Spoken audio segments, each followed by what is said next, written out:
Baginya dunia hanyalah tempat kita singgah semata dan tidak perlu memikirkannya.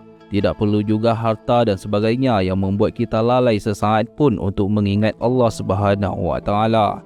Hidupnya penuh dengan amal soleh dan kebaikan. Solat tanpa henti di malam hari dan puasa di siang hari hingga ia lupa kehidupan duniawi yang semestinya ia penuhi perkaranya. Bahkan Nabi menegurnya untuk lebih bijak menjalani kehidupan supaya lebih toleran dalam beragama. Wafatnya mulia didoakan Nabi hingga air mata Nabi Muhammad SAW jatuh ke pipinya melepas kepergian hamba Allah yang soleh ini. Dia adalah Utsman bin Mas'un radhiyallahu anhu.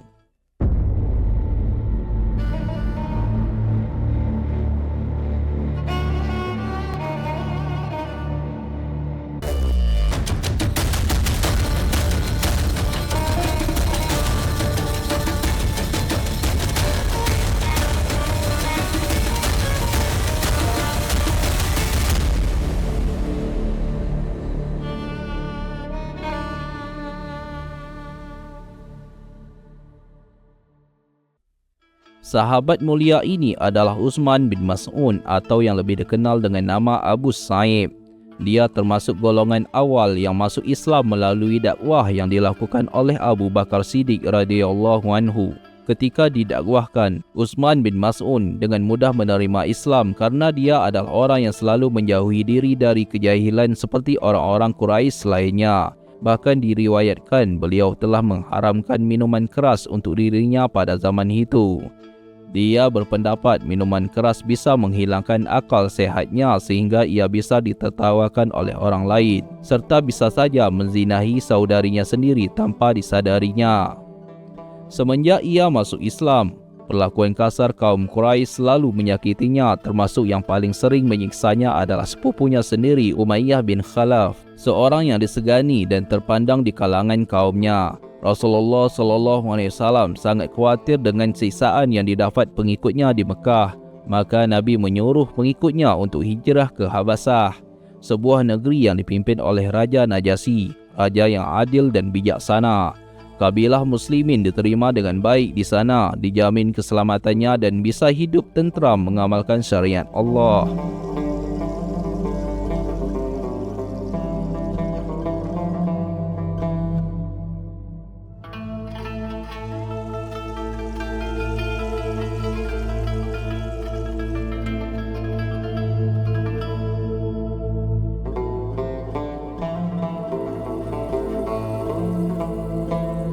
Di Mekah, Nabi bersama sahabatnya terus saja berdakwah menyebarkan agama Allah Subhanahu wa taala.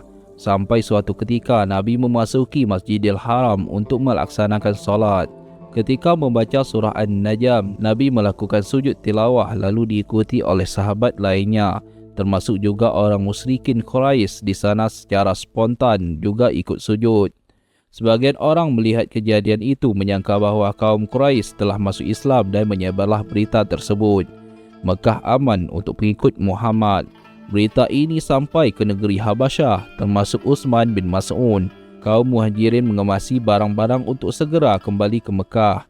Namun sesampainya di tengah jalan, mereka mendapatkan kabar sebenarnya Mekah sama sekali belum aman. Masih banyak penyiksaan terjadi di sana oleh kaum Quraisy. Tidak ada seorang pun yang berani masuk Mekah kecuali orang yang telah mendapat jaminan keamanan dari kerabat atau pemuka kaum Quraisy.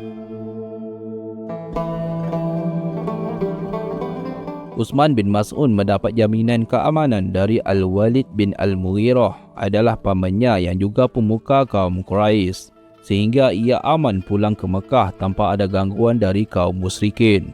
Sementara kaum Muhajirin lainnya yang tidak mendapatkan jaminan keamanan terus saja disiksa dari pagi hingga malam hari.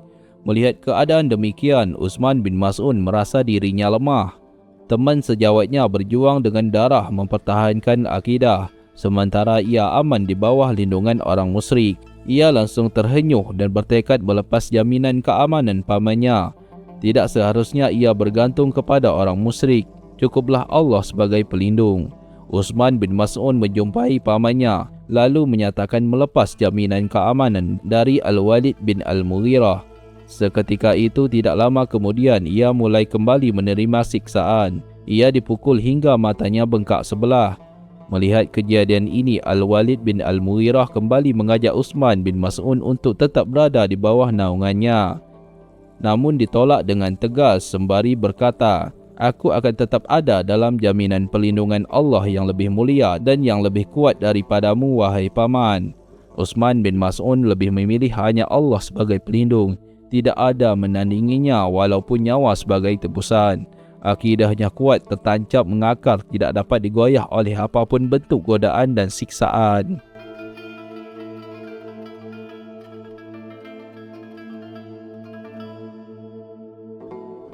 Sementara siksaan dan pelecehan terhadap muslimin terus saja dialami pengikut Nabi Muhammad SAW.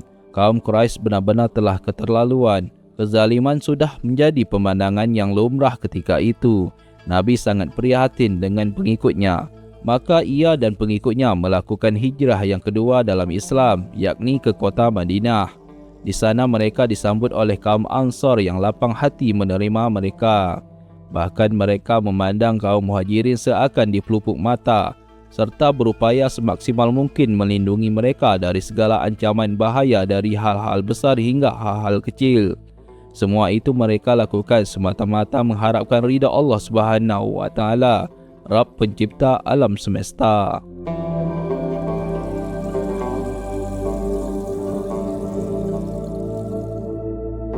Baru sebentar saja sampai di Madinah, Uthman bin Mas'un langsung mengerjakan amal soleh. Lingkungan yang aman dan tenteram ini benar-benar dimanfaatkan untuk beribadah kepada Allah Subhanahu wa Ta'ala.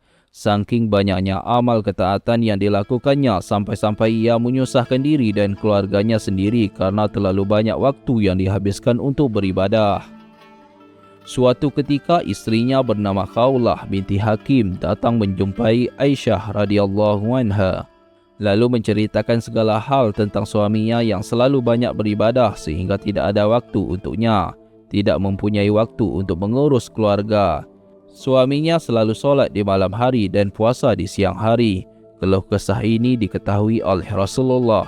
Dengan cepat Rasulullah menemui Uthman bin Mas'un dan menasihatinya. "Wahai Uthman, sesungguhnya berperilaku seperti rahib itu tidak pernah dibenarkan di dalam agama kita. Bukankah aku ada suri tauladanmu? Demi Allah, sesungguhnya aku ini adalah orang yang paling takut kepada Allah dibandingkan kalian, serta aku yang paling menjaga hukum-hukumnya." Lalu Uthman bin Mas'un memohon ampun kepada Allah Subhanahu wa Ta'ala.